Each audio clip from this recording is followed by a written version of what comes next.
بسم اللہ الرحمن الرحیم عن ابی ہریرۃ رضی اللہ تعالی عنہ قال قال رسول اللہ صلی اللہ علیہ وسلم یقول اللہ عز وجل الصوم لی وانا اجزی به یدع شہوته واکلہ وشربہ من اجلی۔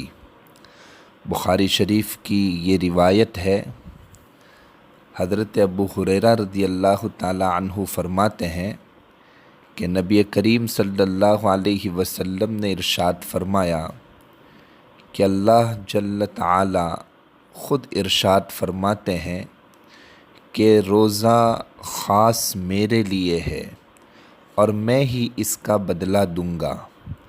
بندہ اپنی شہوت اور کھانے پینے کو صرف میری وجہ سے چھوڑ دیتا ہے۔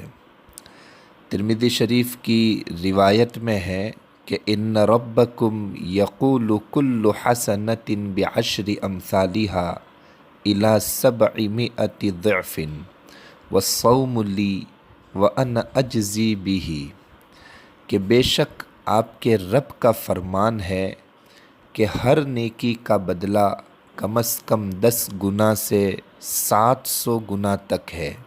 جتنا اللہ تعالیٰ کسی بندے کو نواز دے، اور روزہ خاص میرے لیے ہے اور میں ہی اس کا بدلہ دوں گا۔ حکیم الامت علامہ تھانوی رحمۃ اللہ علیہ فرماتے ہیں کہ جس عمل کے بارے میں اللہ تعالیٰ یہ فرما دیں کہ ہم خود اس کا بدلہ دیں گے تو وہ بدلہ کتنا عظیم ہوگا۔ بہرحال اللہ تبارک و تعالیٰ کا بہت بڑا فضل و کرم ہے کہ اس نے ہمیں یہ بابرکت مہینہ عطا فرمایا اور اتنی پاکیزہ عبادت نصیب فرمائی۔ لیکن مادیت کے اس دور میں ہماری عبادات بھی رسمی ہو کر رہ گئی ہیں۔ ان عبادات کی اہمیت اور حقیقت ذہن میں جس طرح ہونی چاہیے تھی اس طرح نہیں رہی۔ اللہ تعالیٰ نے اس ماہ میں ایسی عبادت عطا فرمائی روزے کی کہ جس کا اجر اللہ تعالیٰ خود عطا فرمائیں گے۔ پھر ماحول بھی ایسا عطا فرمایا کہ شیاطین کو پہلے ہی سے قید کر دیا۔ رمضان کے تینوں عشروں کو بالترتیب رحمت، مغفرت اور جہنم سے آزادی کا زمانہ قرار دیا۔ اب ہمیں اس مبارک مہینے میں کس طرح رہنا چاہیے تاکہ رمضان المبارک کے انوارات اور انعامات حاصل کرنے کی سعادت نصیب ہو جائے۔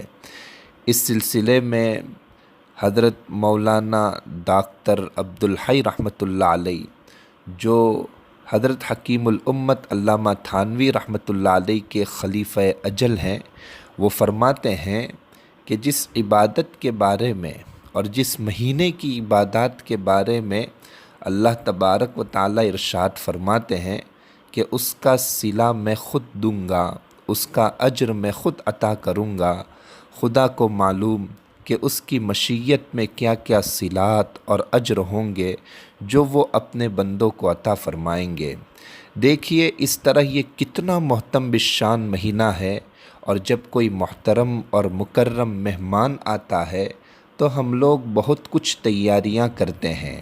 اس لیے رمضان المبارک کے لیے ہم کو خوب تیاری پہلے سے کرنی چاہیے، اور دل میں یہ تہیہ کر لیجئے کہ اب پاکیزہ اور محتاط زندگی گزاریں گے۔ آنکھوں کا غلط استعمال نہ ہونے پائے، کانوں میں فضول باتیں نہ آنے پائے، بیکار باتوں میں مشغول نہ ہو، اخبار بینی سے زیادہ شغف نہ ہونے پائے۔ آج کل کی زبان میں، موبائل میں اور واٹس ایپ وغیرہ پر ہمارا وقت زیادہ ضائع نہ ہو۔ اس کے علاوہ غیر ضروری تعلقات بھی کم کر دیے جائیں۔ ایسی تقریبات میں بھی شریک نہ ہوں جہاں شریعت کے خلاف کام ہو، تو انشاءاللہ پاک اور صاف رہیں گے۔ حضرت رحمۃ اللہ علیہ آگے فرماتے ہیں کہ یاد رکھو کہ ناپاکیوں کے ساتھ اللہ تعالیٰ سے صحیح تعلق پیدا نہیں ہو سکتا۔ یہ بھی اللہ تعالیٰ کا کتنا بڑا احسان ہے کہ اپنے گنہگار غفلت زدہ بندوں کو پہلے ہی سے خبردار کر دیا کہ جیسے ہی رمضان کا مبارک مہینہ شروع ہو تو اپنے عمر بھر کے تمام چھوٹے بڑے گناہ معاف کراؤ، تاکہ تمہارا اپنے مربی حقیقی اللہ تبارک و تعالیٰ سے صحیح اور قوی تعلق پیدا ہو جائے۔ اور اگر تم نے ہماری مغفرت واسعہ اور رحمت کاملہ کی قدر نہ کی تو پھر تمہاری تباہی اور بربادی میں کوئی کسر باقی نہ رہے گی۔ اب اس اعلان رحمت پر کون ایسا بد نصیب بندہ ہے جو اس کے بعد محروم رہنا چاہے گا؟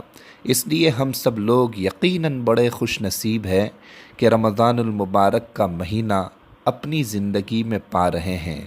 اب تمام جذبات عبدیت، عاجزی کے ساتھ اور ندامت اور قوی شرمندگی کے ساتھ اللہ تبارک و تعالیٰ کی بارگاہ میں حاضر ہوں اور اس ماہ مبارک کے تمام برکات اور انوارات اور اللہ تبارک و تعالیٰ کی تجلیات سے مالا مال ہوں۔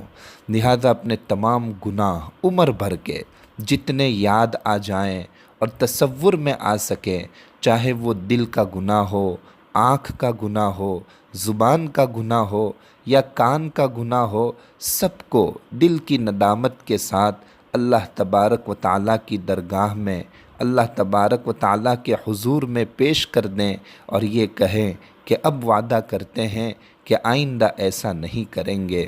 یا اللہ ہم کو معاف فرما دیجئے، ہر وہ بات جو قابل مواخذہ ہو، تیرے نزدیک پکڑ والی ہو، اس پر ہمیں معاف فرما دیجئے۔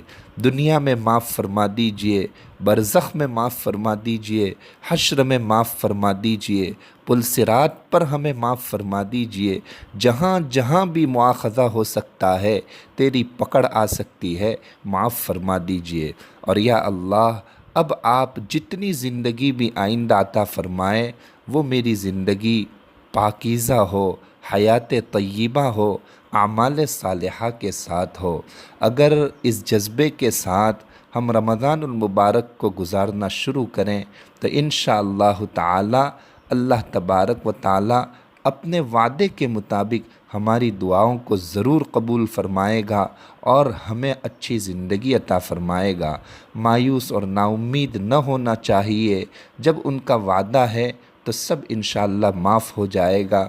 اللہ تبارک و تعالی ہمیں قرآن اور حدیث کی روشنی میں رمضان المبارک میں آگے بڑھنے کی توفیق عطا فرمائے، زیادہ سے زیادہ عبادات کر کے، اور جس انداز میں ہمیں روزے رکھنے چاہیے، تراویح پڑھنی چاہیے، افطار کرنا چاہیے، سحری کرنی چاہیے، نمازوں کو ادا کرنی چاہیے، اس انداز میں اللہ تبارک و تعالی ہمیں ان عبادات کو پورا کرنے کی توفیق عطا فرمائے۔ آمین۔ السلام علیکم ورحمۃ اللہ وبرکاتہ۔